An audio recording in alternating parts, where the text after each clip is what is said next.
From WNPR, I'm John Dankosky, and this is The Wheelhouse. The Russian president personally pinned a friendship medal on Rex Tillerson's chest. A new humanitarian crisis is unfolding in the Syrian city of Aleppo. The CIA comes out and produces somebody on the record. You're going to dispute this the entire time.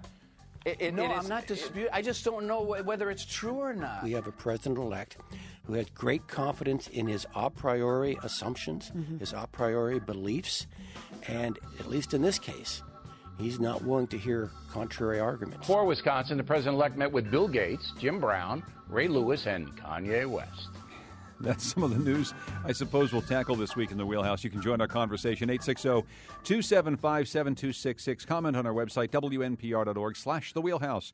You can also find us on Facebook and Twitter at WNPR Wheelhouse. Joining us, as always, is Colin McEnroe, host of The Colin McEnroe Show on WNPR. Hi there, Colin. Good morning, Mr. Dankosky. There are not many cars in the parking lot today, so we had extra room for Suzanne's mom van. Oh, my gosh. Suzanne Bates is Sometimes here. we have to park it off-site. Suzanne Bates, who drove in here. She's the policy director of the Yankee Institute. Defender of minivans everywhere. Suzanne, good to see you. Thank you so much for having me. Daniela Altamari is here, State House reporter for the Hartford Courant. Hello there, Daniela. Hi. So, first of all, I have to say that we've been trying week in, week out here on the Wheelhouse to refocus ourselves a bit more on state-level issues. And there's a lot that we have to get to at the state coming up in just a bit. But in this time of transition, it seems like there's about 15 stories a day coming out of the new Washington, which is New York, Trump Tower. This week, the big story is this. A CIA report released over the past week has concluded that Russia intervened in the election to help Donald Trump win the presidency. Now, here's President-elect Trump from a Fox News interview this past weekend speaking about whether he believes Russia interfered. I think it's ridiculous. I think it's just another excuse. I don't believe it. I don't know why. And I think it's just, they talked about all sorts of things. Every week it's another excuse. We had a massive landslide victory, as you know, in the Electoral College. I guess the final numbers are now at 306, and she's, down to a very low number. No, I don't believe that at all. Okay, so here's General Michael Hayden. He's former director of the CIA and the NSA, talking about CIA's claims of Russian attempts to influence the election. Now, he was interviewed on NPR earlier this week. A president-elect, a president, has a right to challenge the CIA. I have experienced that in my time in government. Game on. That's fair. You have to be able to stand your ground. But the challenge is based on your analysis. The challenge is based on your appreciation of the facts. The challenge is based on, I have an alternative reason for this. This is just a dismissal of what the agency has said without an investigation of its data or of its analysis. That's scary, that the fact-based guys get shoved out of the room before there is any argument. Frankly, Rachel, it appears because what they're concluding seems unpleasant. And again, talking to Rachel Martin on NPR. So Michael Hayden Collins says the fact-based guys are once again getting shoved out of the room. But here's before the president-elect even takes office, he's not listening to his CIA telling him, yeah, Russians got involved and they hacked the election. Well, yeah. I mean, Maleficent didn't like to listen to her mirror either when they told her she wasn't the fairest one of all. So, and it's a little bit like that. I mean, how unattached is Donald Trump to facts? That he knows he got 306 electoral votes, but he doesn't know how many electoral votes Hillary Clinton got. The answer is 232 because they have to add up to 538. But I don't know if you noticed, he goes, we got 306 and she got a very low number.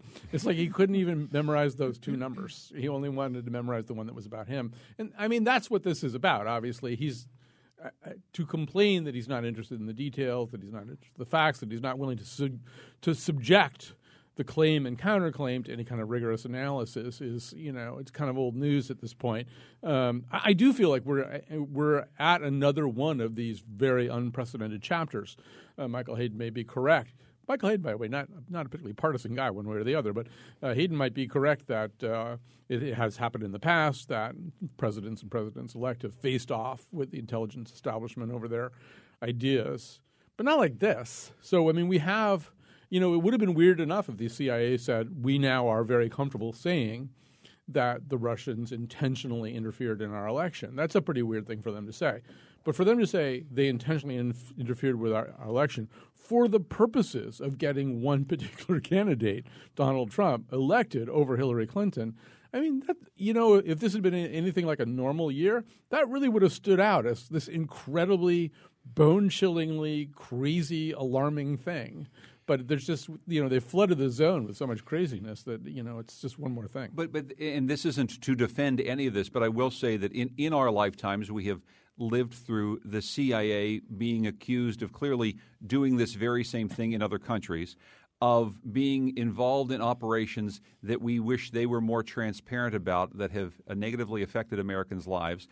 And in that same interview that we played a clip from, Michael Hayden said, in probably the biggest decision that the intelligence community made in the last couple decades, when they determined that Saddam Hussein had weapons of mass destruction, which turned out not to be the case, and sent thousands and thousands of Americans to war, and millions of people end up having their lives changed forever, there is some credence to the notion that just because the CIA says it's true, don't necessarily mean it's true. Yeah, absolutely. That has been one of Trump's rejoinders, who you're going to believe. I don't know what to say about that. I mean, absolutely, that critique is true. It holds water. I mean, the CIA, meddles from time to time in the domestic affairs of other countries, and the CIA, has been wrong, glaringly wrong, about a thing or two in the past. I don't know where that ultimately gets you. It's sort of, you go back to what Hayden said. Well, okay, so let's analyze to whatever degree we can these claims. Now, one of the problems with all CIA claims is that they can't tell you everything about how they know what they know without burning sources, without shutting down the avenues that allowed them to gather this intelligence in the first place. So you do get these kind of solipsistic moments in any conversation with the intelligence establishment. But still, to whatever degree it's possible to put facts on the table and analyze them, let's do that. Yeah, I think there are probably two issues at play here, right? I mean, one, did the Russians intervene in our election? I mean, it sounds like there's senators, Republican senators, who want to look into this. I think that's good, no matter what President Trump says. I don't think that – I don't know. We'll see what the investigation says, but I don't think that changed the outcome of the election. I don't think that's why Trump won. Right. Now, there's a second issue at play here, which is Trump's kind of blind spot on Russia, which he's getting a lot of pushback, I think, across the board. I don't think this is just a single-year issue. I mean – Russia has been a concern, I think, over the past 8 years. I think President Obama, his foreign policy, I haven't been a big fan of his foreign policy. I think he's allowed Russia to really capture power in his region. There's some very disturbing things happening right now in Syria and Aleppo. And a lot of this has to do with Russia's, involvement in that region, in Syria and Ukraine. And President Obama has been very hands-off in his foreign policy, I would say almost fearful. And I think that has affected Russia's power. And now we have a president, and this is alarming to me, who has a blind spot on Russia. So what is that going to mean for that region? I don't know. And what are you hearing, Daniela, from the Connecticut political class about this question of Donald Trump's closeness to Russia, and also this question that comes out of the CIA report that doesn't just suggest, but from their viewpoint, factually shows that Russia intervened in the election? Well, I'm not hearing a whole lot from Connecticut folks at this point. I mean, in fairness, I don't think we've asked them about it. But, you had this story in the Times today about Russia's interference, not just in the presidential election, but, this DCCC, this Democratic Congressional Campaign Committee hack, where they were meddling in really low-level, congressional races that, weren't really on anyone's radar. And, some of them weren't even all that close or contested. And it just was a fascinating story by former Harvard Current reporter Eric Lipton and others at the Times. Really interesting, So it appears, at least from these stories, that the level of interference runs really, really deeply. In fact, Daniela, I'd like to see you go over those Art Linares numbers now and see the Russians may have been their tentacles may reach deeper than you never know. Well, I know. I will say, in reading the article, continually he comes back to similarities or differences from the Watergate break-in. This bungled burglary back in the early 1970s into Democratic headquarters. This was a less bungled burglary of a type. Some of the information probably not necessarily all that damning, but it adds up to a flood of information the Democrats had to deal with. Yeah, and there's a question, really, what was the Russians' end game? I mean, okay, if they wanted to elect Trump, that's one thing, to get a friend in the White House, but, a congressional race in Florida or a, uncontested race in New Mexico. And the article mentioned, some speculation, maybe their goal was just to undermine democracy, that Putin was playing to his hometown, his home audience in Russia to show, democracy is a failure, which is, really fascinating. We fix you now. We get big, crazy, narcissistic man to be president of your stupid democracy. Then we mess up your Congress.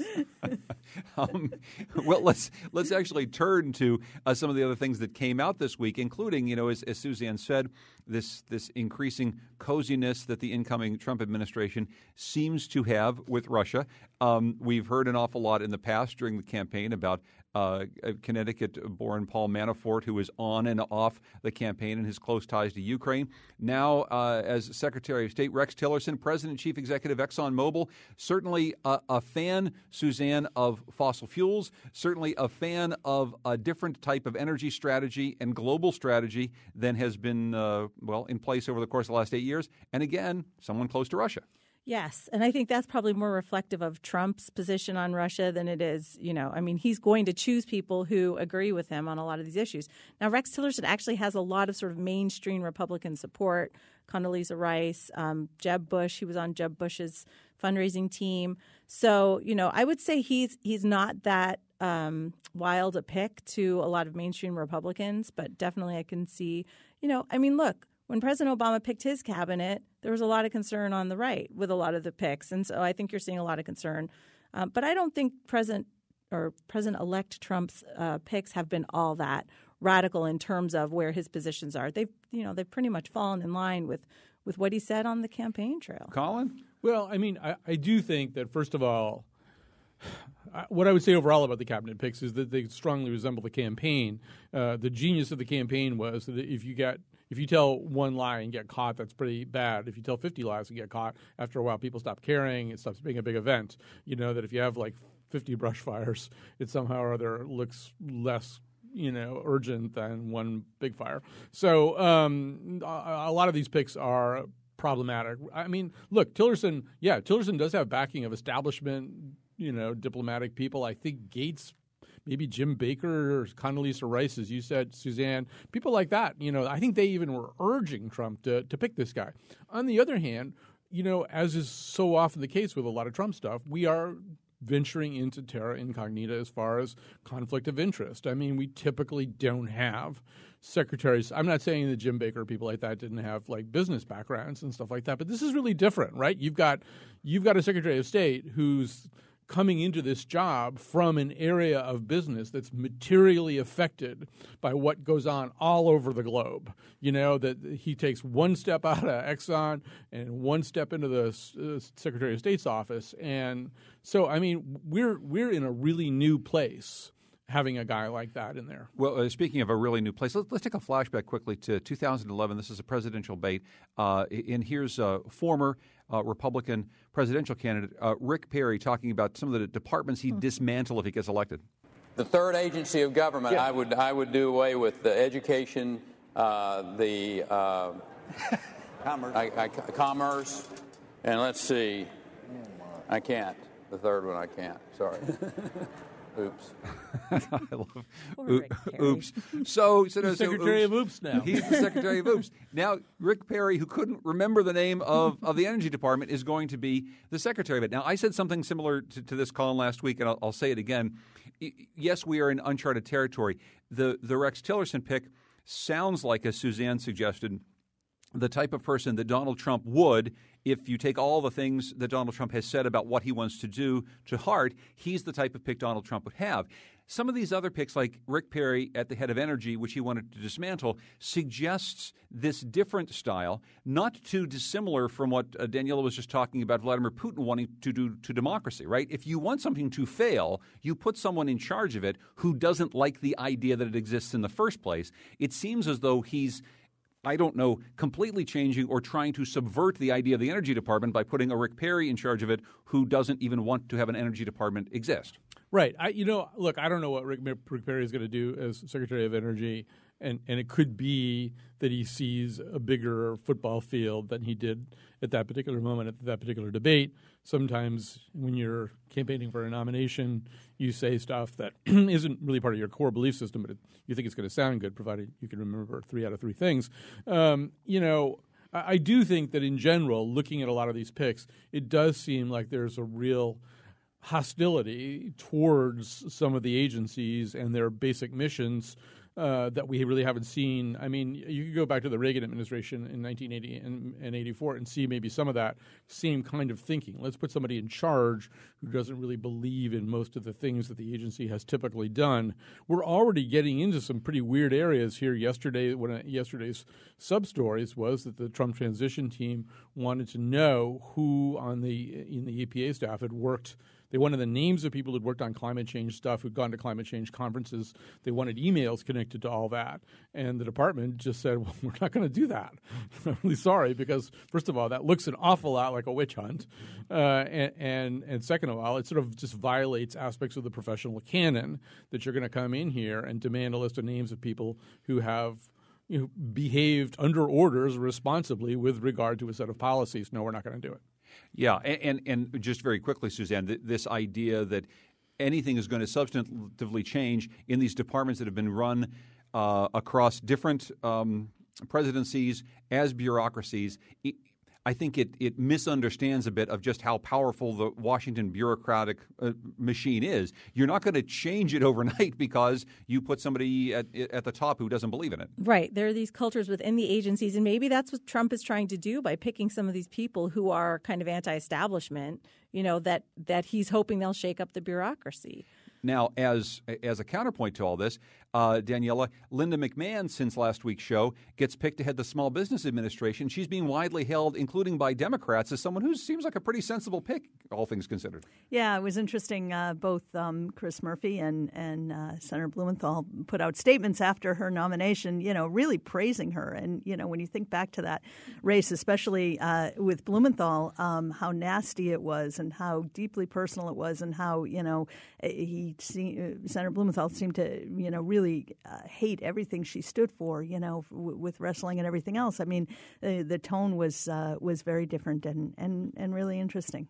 Well, we're going to take a break. When we come back, we're going to talk about... Can I just say one quick thing? Please. Yeah. I think the good news is that Linda McMahon is one of the most supremely qualified Trump picks so far.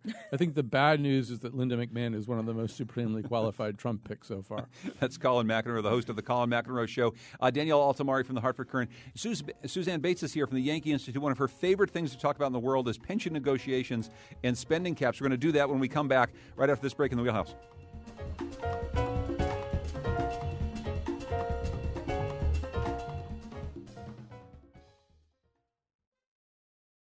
This is The Wheelhouse. I'm John Dankosky. We're looking at the week's news with Danielle Altamari from the Hartford Courant, Suzanne Bates from the Yankee Institute, and Colin McEnroe from the Colin McEnroe Show. So, Colin, what's on your show this afternoon? It's actually pretty linked to what we're talking about today. Yeah, which is unusual, right? Yeah. I'm usually completely well, anyway, yes, we're talking about the Electoral College today and how it actually works and what happens and why people get interested in it, once every 16 years. And you're going to be talking, amongst others, to Jim Himes, who has taken to Twitter and other places saying that, maybe the electors should think twice about electing Donald Trump. Yeah, we'll have lots and lots of other guests, not just Jim Himes. I don't want to drive any listeners away.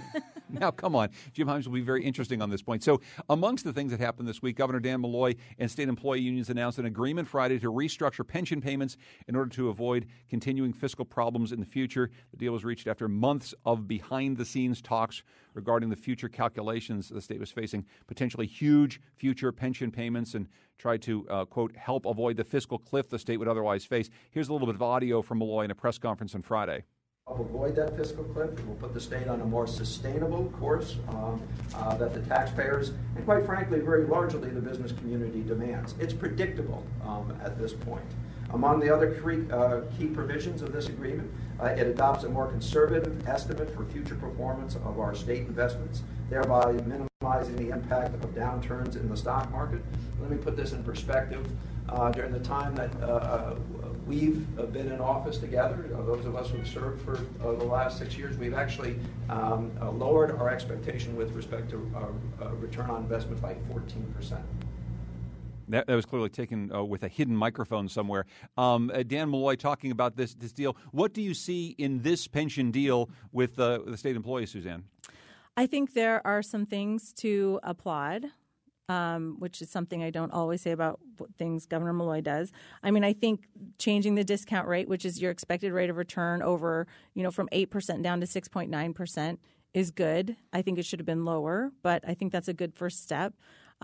I don't like the idea of asking our children and grandchildren probably to be paying liabilities that we have accrued, in our lifetime. But what choice? Did he have another choice? I don't know. I would say, though, that this, I don't think we need to say, oh, we're done. Pension reform is done. It's not done. It's still a huge and growing portion of our budget.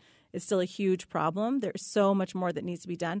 I don't want them to do a victory lap and say, hooray, we've done it. But isn't that part of the issue that's happened before when these negotiations, Daniela, have taken place, that there's a sense, okay, well, we've done that again. Well, here's something else we've done. We have kicked the ball again down the field quite a bit, and we haven't fully solved the problem. Yeah, but, there's really no way to fully solve the problem without kicking it to some degree down the road because it's such a huge, huge, huge, huge problem. What are Republicans saying about this? Obviously, they're not entirely happy. There's a slightly different makeup of the Senate coming in. Maybe there's going to be a little bit different sort of thought process about how budgets are created over the course of the next couple of years at the state capitol. What's the reaction from Republicans now? It's been largely, this is window dressing. This is nice, but it's really not, not at all what we need. We need to go much, much further. It's been sort of their take. And is there support from Democrats to try to go much further? Are there any Democrats saying this is a problem that needs to be solved and we need to address this in a new way that's more than just this negotiation now? I don't know. I mean, clearly there are many people saying this needs to be addressed. Whether they have the political will, the gumption to do it, that we'll see in the next few months. Pension reform? This isn't pension reform. Stop calling it pension reform. Even Suzanne, I feel like I'm more Republican than Suzanne today. Don't call it pension reform. Give me a minute. This is just accounting. She's just warming up. This is like Leo Bloom and the Producers or something. I mean, this doesn't have anything to do with pension reform. And it's probably not a cliff. It's an iceberg. They were going to hit an iceberg. So, yeah, you had to do something. You had to steer the ship around the iceberg. So that's what they did. Or they pretended the iceberg was further away than it really is. But it's not, really, if your idea – I actually loved in the Malloy thing that one of the big accomplishments was to lower expectations, which I think you could probably say about a lot of things. But this isn't pension reform. Pension reform is like, Rhode Island, or there are places that have done – but you start with saying, you're probably going to have to contribute more to your pension reform than 0 or 2%. Yeah. To your pension, I'm sorry. I'm all upset now. I was trying to start with a positive. There are some positives here. You don't have to about this. Okay, he's gotten you all fired up now that you've gotten the positives out of the way. One other thing, too. Yeah. I think Fasano and Claridis are right that there should be up or down votes on all this crap. Yes. Make them vote on it in the legislature. Make them run on it. Because it's not pension reform and it's not really a structural way of addressing the problem. It's a way of spreading the problem out in a different scatter pattern. Yes. Absolutely. I mean, there are so many things that need to be done. We have a quarter of state employees who pay 0 into the pension fund. The rest pay 2%. That is unbelievably low compared to the national averages. We have the highest pension out payments in the country, according to census. We have huge problems in our pension system. It's very difficult to address them because we collectively bargain for our pensions. All of our neighbors set their pensions in statute. I would say that's number one. That's the first change you need to make. I know we can't touch that agreement till 2022, but let's set this in statute so that we can actually make good reforms. Now, I would say, too, we often talk about the state employees' pension fund. We don't talk a lot about the teachers' pension fund, which is also, so we put $2 billion into it in 2008, and at that point it was about 70% funded because we borrowed money and put it into the pension fund. Now it's down to 57% funded. We've been paying our full payments every year, and it's still getting worse. So that's something. Teacher pensions are set in statute. That's something that lawmakers could do today. And you asked Daniela, is there hunger for reform among Democrats? Yes. I have talked to many moderate Democrats who would like to see pension reform. Now they're afraid to take on the unions and their leadership, quite frankly, which I think is understandable. But I think there is hunger for reform, and it's bipartisan. But who has the guts to bring it up and carry the ball forward? Yeah. Does the hunger for reform show up at the state capitol in January, February? Yeah, that's the big question. And Susanna's right. The leaders are gonna have to set the tone, and they're gonna have to be the ones that are gonna have to show the leadership out there, and we'll see. That's what I'm talking about. Don't make me be the Republican. I'm going to get all these emails from that guy David Samuels calling me a whore now. That's like the rest of my morning because Suzanne was too nice the first time around. Don't be nice. Look, there's a lot more to talk about, but we have to take a break now on the program, and we're going to take this break in order to have you talk to some people who care deeply about WNPR and all the programming that we have here on the station. I'd like you to think about contributing during this December membership drive to WNPR in support of The Wheelhouse, The Colin McEnroe Show, Where We Live, the Faith Middleton Food Schmooze, all the other great shows that we provide to you here, as well as NPR and BBC News. We do this for you because we know you care about the news. Now help support it. Here's some folks to tell you how you can do it. We'll be back in a couple minutes in The Wheelhouse. This is The Wheelhouse. I'm John Dankosky. We're talking about the week's news today with Daniela Altamari, State House reporter from the Hartford Courant, Suzanne Bates, policy director at the Yankee Institute, and our own Colin McEnroe, the host of The Colin McEnroe Show on WNPR. Let's get through some more news we haven't talked about yet. Governor Dan Malloy has urged President-elect Donald Trump not to meddle in complex negotiations ongoing over the F-35 fighter jet program, jets powered by engines made by Pratt & Whitney in Connecticut. Trump tweeted that the cost of the program is, in his words, out of control. He said he'll save billions of dollars in military purchases when he assumes power. Malloy says he thinks someone should take away the president-elect's phone. There are very sensitive negotiations going on between the Defense Department and Lockheed, and those need to play themselves out. Having said that, just this last week, the first F-35 delivered to a foreign nation was delivered. This is a successful program. It is, by all accounts, an unbelievable jet powered by the best engines in the world. Okay, so Dan Malloy says stay out of it, Donald Trump. Donald Trump sort of all over the place when it comes to whether or not he wants to advantage American manufacturing or not. What do you see in this F-35, I guess, dust-up between Trump and UTC? Yeah, so first of all, I'm not going to sit here and masquerade as an expert in weapon systems. I'm not even sure I got all the way through Top Gun the one time I tried to watch it. So, but I do think, first of all, as a process, this is a horrible way to go about things. We already know that, but this is welcome to the new America. You wake up in the morning, and whatever your job is, there's possibly a tweet waiting that can really materially affect your job, the price of your stock. I think Lockheed Martin took this huge hit, and it's crazy. It's just a completely crazy way to do things. Having said that, I welcome a conversation about stuff like the F-35. As I say, I don't know a heck of a lot about it. It's certainly not the case that Malloy is speaking the truth when he says, by all accounts, it's a great jet. There are a whole bunch of different critiques of the F-35, which is, let's be clear, it's a single-seat dogfight type jet. Its big accomplishment is stealth technology, right? There are some people who know a lot about jets who will tell you that it doesn't maneuver as well as an F-16. It's the case for it, as I understand it, is that you get to shoot somebody down before they know you're there because of the stealth. So I don't know. I'm not saying that I know a lot about this, but these weapon systems are really, really expensive. And even if we sell them to other governments, they cost us a lot of money. We have a gigantic defense budget. If he wants to talk about that in some kind of constructive way and put a whole bunch of stuff on the table. I mean, also, the F-35 ship has sailed. I guess it's not a ship, it's a plane. But, okay, the plane has flown. It's flown. I mean, you are not going to dismantle the F-35 system retroactively, But if he wants to have a conversation about these weapon systems, and he's really serious about saving money, it might be one of those rare instances in which this toddler who's running through Pottery Barn right now, yanking stuff off the shelves, gets one right. I want to turn to another one of Suzanne's favorite topics, the spending cap. The final spending cap commission meeting, I suppose, happened this week. You're a member of this commission? I was a member of the spending cap commission. I think our work is done, although at the end of the day, we voted on a definition and it failed. So you voted on a definition of the spending cap itself. Right. Well, of general fund expenditures, right? We had three definitions. We had to define income, inflation, and then what general fund expenditures were. And we came up with definitions of income and inflation. Fascinating, I know.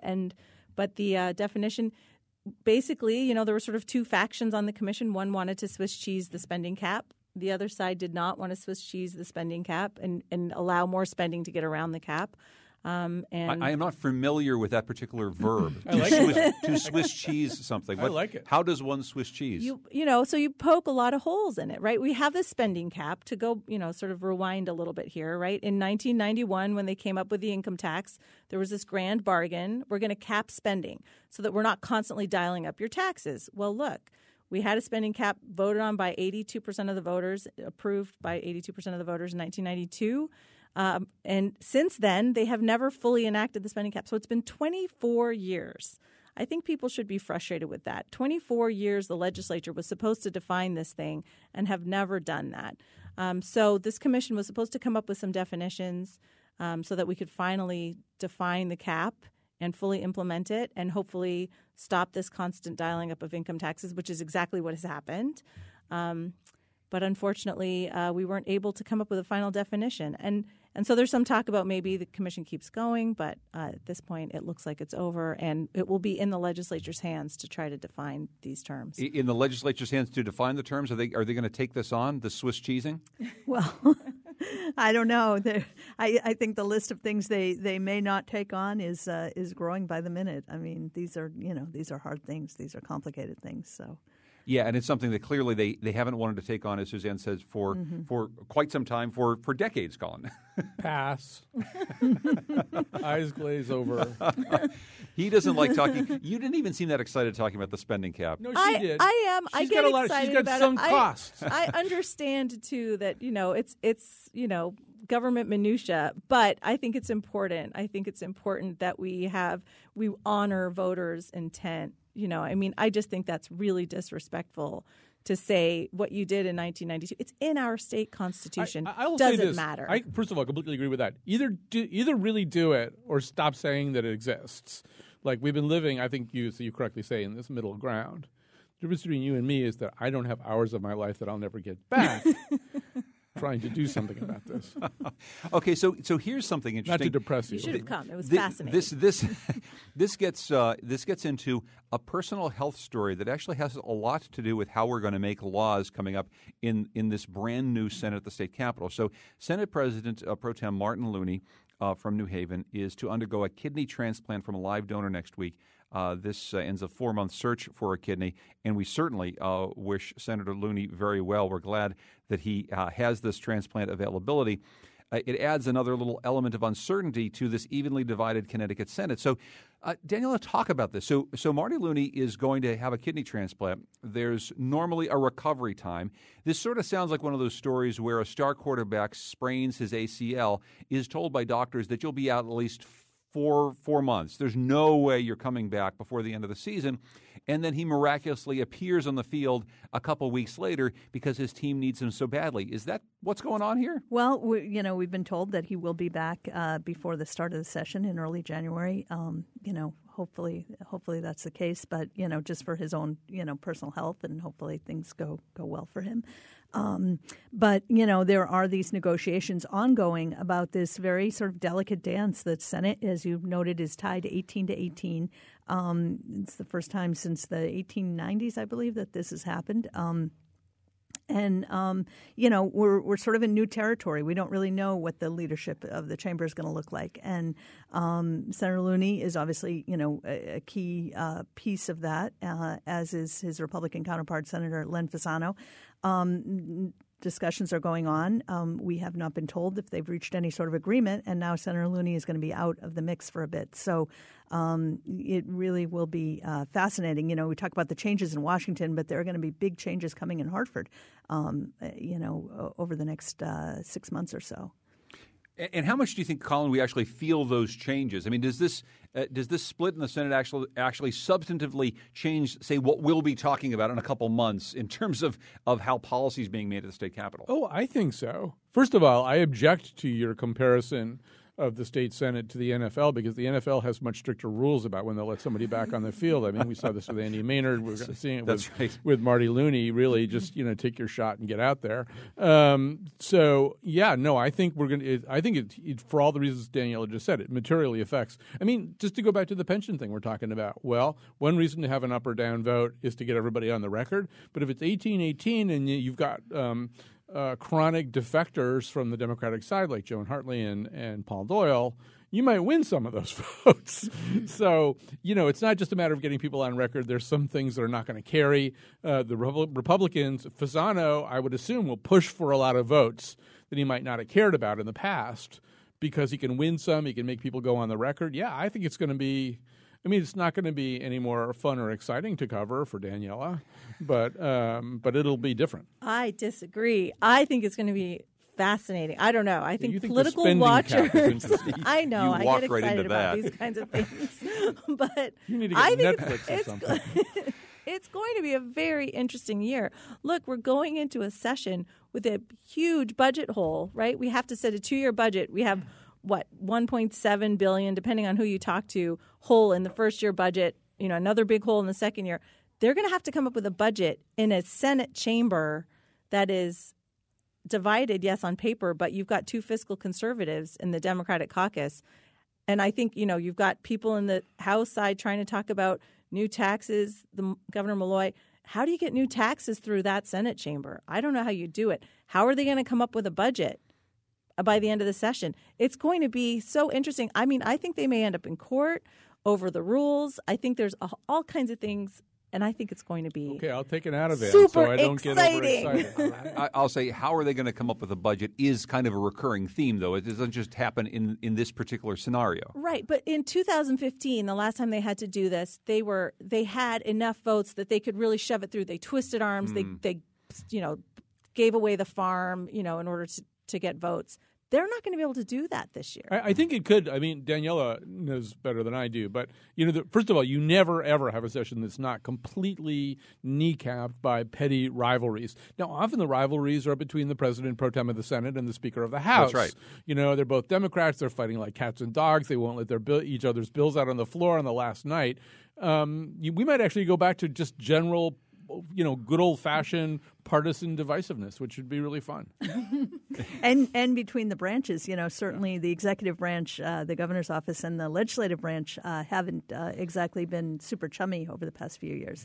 For the last couple minutes of the show, I just want to mark something that I know a lot of you are thinking about today. 4 years and about 30 minutes ago, a gunman walked into the Sandy Hook School and took the lives of 20 children and 6 educators. And it's something that we live with here in Connecticut, all of us every day, but of course the people who were involved, they live with even more so. When I was recently on the stage with former Education Secretary Arnie Duncan at the Bushnell, and they asked him about his best and worst days being in that job, he said by far the worst day was the day he found out about the Sandy Hook shooting. So much has, of course, transpired over the course of the last 4 years, Colin, and to a lot of people who've been looking for more substantive changes surrounding gun laws, maybe not that much has happened. What are you thinking about on this day 4 years later? Yeah, I mean, obviously I'm thinking that next year will be a 5-year anniversary, and there'll be a temptation to say, well, what have we done? And I think we kind of know the answer. We won't have done very much about this at all. In a nation that is openly hungry for, or at least amenable to, expanded and more rigorous background checks, you can't even get that thing through. But the thing that I've been thinking a lot about is fake news, because tragically, compounding the tragedy of Sandy Hook, was really, not that fake news hasn't been around for a long time, but you could sort of say it was one of the big spikes for it. There emerged this whole group of people that has gotten larger rather than smaller, considerably larger, as far as I can tell, rather than smaller, that actually don't believe it happened. This is just absurd and offensive to us. We know people like Jimmy Green, Mm-hmm. people we've known for a long time whose lives were shattered by this. The notion that it didn't happen is just insane. But it's there, and it's been expounded by Alex Jones, who, as you pointed out last week, has received some thank yous from the president-elect. I'm horrified by this, and I'm troubled by it, and it's a symptom of a much bigger problem that as a nation we can't even agree that something like this happened. Suzanne? Yeah, I think sending your kids to school every day, that day it's just burned in your memory. It's so frightening as a parent to think about it. It was horrifying, and I think a lot of the things that we'd hoped we'd have conversations about. I just think it's a shame that it's very difficult right now for us to have conversations about mental health. About a lot of the gun laws that were proposed are not laws that would have changed that day. So I think there's it's been very difficult to have conversations about it, and I think ultimately. I think we need to take the day and remember and mourn, and hug your kids and just be grateful. We have a call from Jim in Newtown we won't be able to get to. He echoes Colin saying horrified that Donald Trump won't disavow Alex Jones. Daniela, some thoughts from you very quickly? Well, I just, Colin mentioned that nothing's been done, but, things have been done. Certainly here in the state, things have been done. Other states, gun control issues were on the ballot, and they won in several states. We also had a mental health bill that was just signed into law yesterday by Governor Obama. I'm sorry, President Obama. By President Obama, yeah. It's something that Chris Murphy and others worked very hard on.